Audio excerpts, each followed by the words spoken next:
Ya, bismillahirrahmanirrahim. Assalamualaikum warahmatullahi wabarakatuh. Waalaikumsalam warahmatullahi wabarakatuh. Oke. Alhamdulillah ya, hari ini kita bisa diskusi terkait cara kerja website ya. Nah, sekarang saya coba untuk mereview ya. Saya tanya nih, misalnya Fadel. Fadel, yang Fadel ketahui kurang lebih ketika kita sebagai programmer gitu ya, membuat sebuah web, kemudian web itu di-upload gitu ya, itu gimana? Kok bisa klien melihat apa yang kita buat ya? Bisa mungkin dijelaskan singkat, Fadel?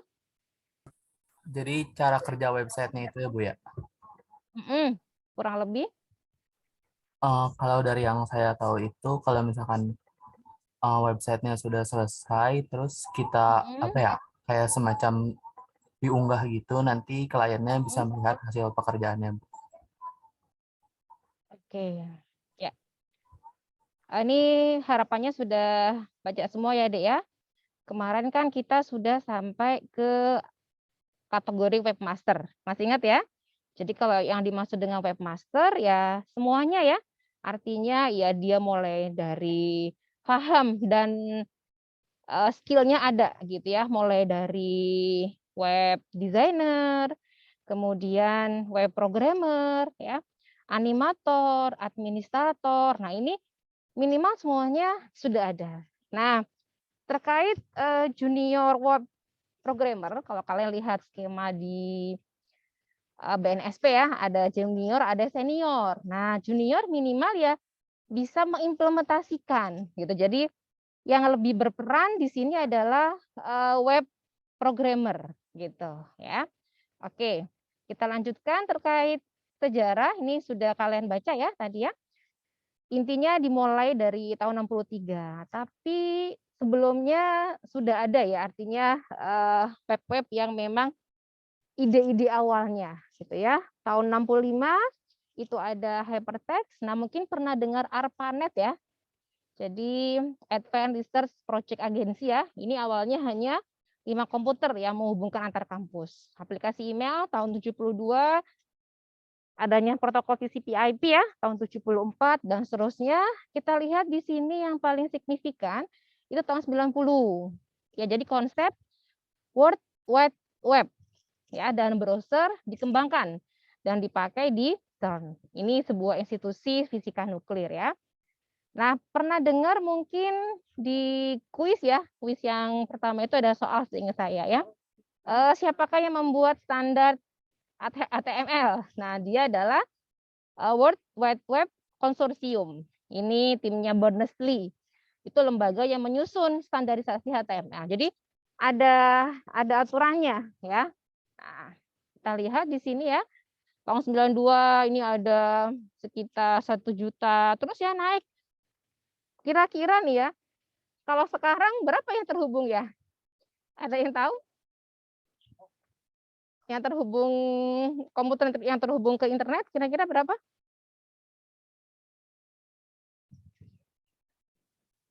Ada yang tahu? Menurut saya lebih banyak dari jumlah populasi manusia, Bu.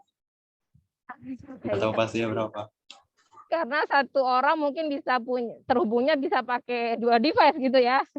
Iya, Sekarang Bu. malah yang SD itu ini ya, oke.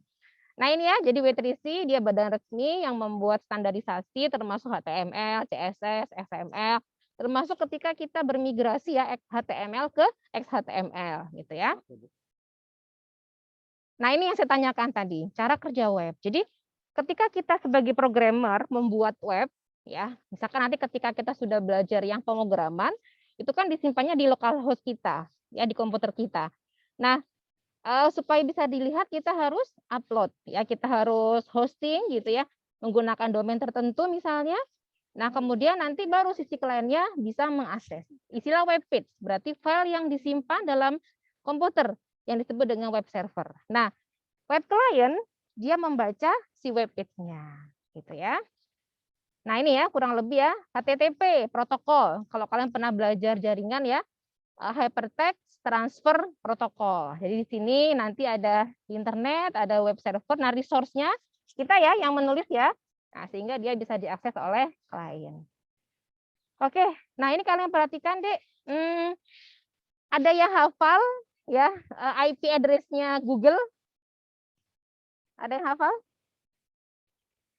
Jarang ya, jarang yang hafal karena manusia biasanya kalau mengetikkan itu adalah alamatnya. Jadi versi teks dari si IP address-nya ya, nama domainnya. Jadi kita lihat nomor 1 itu dari web browser ya, dia request URL-nya. Jadi misalkan saya ketikkan google.com. Nah, dia akan cek tuh ke DNS-nya. Dia akan mengembalikan IP address-nya. Sehingga kalau kita tahu IP address-nya sebenarnya dia bisa langsung gitu ya, langsung ke poin ketiga, information request, kemudian dia akan merespon ke web server seperti itu ya. Oke, ini kurang lebih nanti kita belajar ya. Kemarin kita belajar web, nanti kita upload. Nah, ya upload sehingga orang lain bisa melihat. Ini kurang lebih ya file-file HTML-nya. Nah, ini secara sederhananya, jadi dari user request dokumen, kemudian give me dokumen ke server, terus dikembalikan. Ini loh dokumennya, kemudian show dokumen, seperti itu.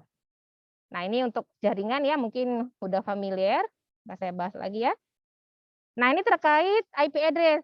Kalau kalian belajar jaringan masih ingat ya, ada 4 bagian. Bagian network, bagian terakhirnya itu untuk identifikasi komputer tertentunya. Ya. Ini versi teks ya, dari IP address kita sebut dengan nama domain. Nah, ada yang dikenal dengan TLD, top level domain. Ini ada yang nasional, ada yang internasional. Jadi didaftarkan ya TLD-nya. Mungkin udah familiar dengan .com, .net, .edu, .gov gitu ya. Kalau yang ini BIS, Store, Aero, AS, dan seterusnya. Nah, kalau Indonesia diakhiri dengan ID, Co-ID, Net ID, dan seterusnya. Ya. Nah, ini istilah-istilah dasar deh. Jadi HTML itu kalau kita lihat dalamannya ya, dia hanya teks-teks itu aja. Jadi menyajikan dokumen dalam bentuk file language ya, yang Word Wide Web-nya, yang mereference ke dokumen atau media lainnya. Gitu ya. Nah, ini bagian protokol, bagian URL. Ada protokol, ada nomen, sama ada path-nya. Gitu. Nah, Word Wide Web tadi dia berjalan dengan protokol HTTP. Nah, halaman web, tadi ya saya bilang, dia hanya file teks murni, jadi plain text, yang berisi sintaks HTML yang dapat dibuka melalui internet browser atau web browser, kita sering menyebutnya ya. Apa yang bisa kita tampilkan? Ya bisa teks, gambar, audio, video, animasi, gitu ya. Nah, ini sama ya, tadi web page sudah, natek. Ini instruksi sederhana yang memberitahu web browser gimana harus nampilin. Kemarin kita praktikum RQ. Oh, tulisan berjalan. Nah, itu yang akan ditampilkan gitu ya. Ini HTML ya. Secara umum bahasanya nanti ada yang paling luas adalah HTML. Ya. HTML apa? Bahasa komputer standar yang digunakan untuk menentukan bagaimana suatu halaman ditampilkan. Untuk apa? Kegunaan information retrieval, ya, temu kembali informasi. Web browser aplikasi ya, yang nanti kita bisa mengetahui bagaimana cara interpretasi teks HTML sehingga dapat menampilkan halaman yang sesuai dengan keinginan pembuatnya ya. Tadi di atas itu ada browser yang teks pertama, links ya, ada browser grafis yang pertama. Browser grafis yang pertama ada yang tahu apa namanya? Rahma? Kalau baca pasti tahu. Browser grafis pertama. Halo? Ada yang membaca? Mosaik, Ibu. Iya, mozaik. Good ya, Lutfi ya. Ya, makasih. Nah, ini Dek. Jadi yang awal itu HTML yang umum ya. Nah, kemudian XML, kemudian HTML. Oke. Nah, tag ya, kita kenal kemarin sudah belajar ya. Jadi pasti ada start tag-nya awal dan diakhiri dengan end tag. Tengahnya apa? Konten. Contoh kemarin ada tag apa? Font size, tag font gitu kan ya. Font, akhirannya apa? Pakai slash font. Nah, tengah-tengahnya itu namanya konten. Ini contoh ya. Ikan, nah ikan ini berarti dia start tag. End tag-nya apa? Slash ikan, gitu. Kontennya apa ini? Budi. Nah, terus kartu apa, Dek, masuknya? Atribut. tanpa nilai. Dia nggak punya nilai. Karena dalam HTML ada atribut yang ada nilainya, ada yang nggak ada. Tapi nanti ketika kita bermigrasi di XHTML, semua pasti ada nilainya dengan mengcopy yang sebelumnya, gitu ya. Roti berarti termasuk atribut, gitu ya. Nah, sedangkan tongkol adalah nilai atribut. Kita lihat, harusnya ini ada kesalahan. Harusnya ada apa, Dek, ketika nilai atribut? Kalau kita sudah berbicara XHTML. Tanda petik. Iya, good. Tanda kutip. Ya, ini tag-nya ini. Terus yang suka sekali makan apa, Bu? Dia tag biasa ya. Nah, jadi dalam start tag sama end tag di tengah-tengahnya boleh memuat konten, boleh memuat tag yang lain. Contohnya, saya punya tag B, gitu ya. Jadi contoh ini ya. Kelihatan notepad Ibu? Lihat, Bu. Lihat, Bu. Kelihatan ya. Misalkan saya punya tag U di sini, gitu. Ini kan start tag sama end tag, gitu ya. Di dalamnya ada tag bold, gitu ya. Nah, boleh seperti ini, Dek? Boleh. Saya suka belajar. Boleh di unmute yang ini. Nah, kita lihat. Oh, ini start tag. Ya, ini end tag. Dan ingat, atribut pasti berada di start tag di awal, nggak pernah ada di end tag. Nah, di sini konten. Nah, ya, jadi konten itu bisa memuat tag-nya, gitu ya, bisa memuat tag itu sendiri, atau bisa langsung, gitu ya, atau langsung ini, gitu. Tapi ingat di sini ketika dia punya awalnya U, ya, kita lihat end tag-nya, gitu ya, ya harus U, gitu. Bu, boleh nggak kayak gini? Nah, boleh nggak? Kalau secara tampilan, nampil ya di browser. Tapi ini nggak sesuai dengan konsep.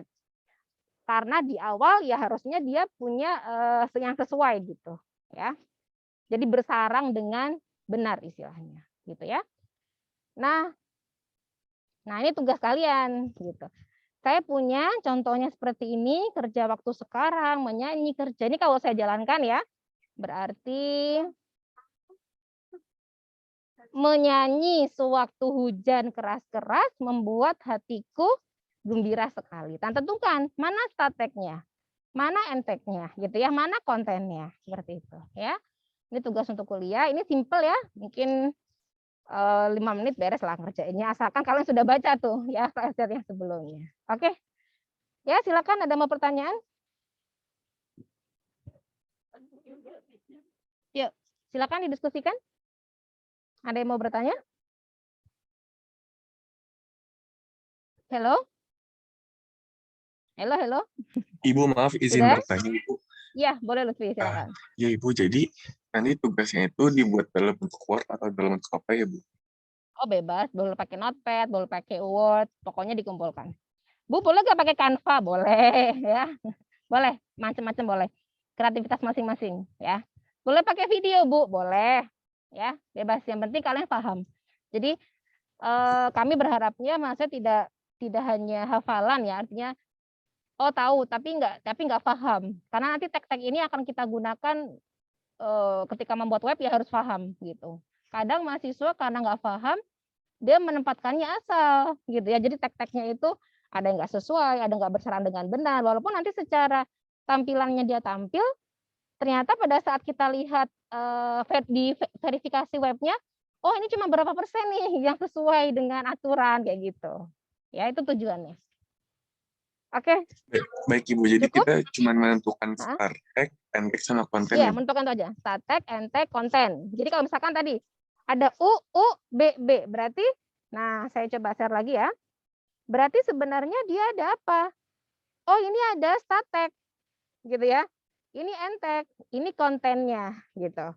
Tapi kalau kita ngambil si B, berarti B namanya start tag juga dong, ya enggak? B start tag juga. Sorry. Ini saya kembalikan ya. Nah gini. B, berarti ini apa? Start tag juga, ini end tag juga, ini kontennya gitu. Ya. Jadi di dalam tag sama end tag tadi dalamnya juga bisa isinya tag-tag lagi. Ya. Mengerjakannya seperti ini. Nih, kayak gini ya, start tag-nya apa, end tag-nya apa, kontennya apa. Kalau kalian ngambil dari yang sini. kerja. Terus lanjutkan. Lingkungan, cuaca, berarti lingkungan. Sifat sama sifat. Emosi sama emosi gitu. Ya. Oke. Mungkin cukup ya diskusinya ya. Kalian ada kuliah lagi ya setelah ini ya. Baik Ibu, Halo? terima kasih. Ya, sami-sami. Oke, saya akhiri ya. Semoga ada manfaatnya. Terima kasih. Assalamualaikum warahmatullahi wabarakatuh. Waalaikumsalam warahmatullahi wabarakatuh. Terima kasih, Bu. Saya stop recording ya.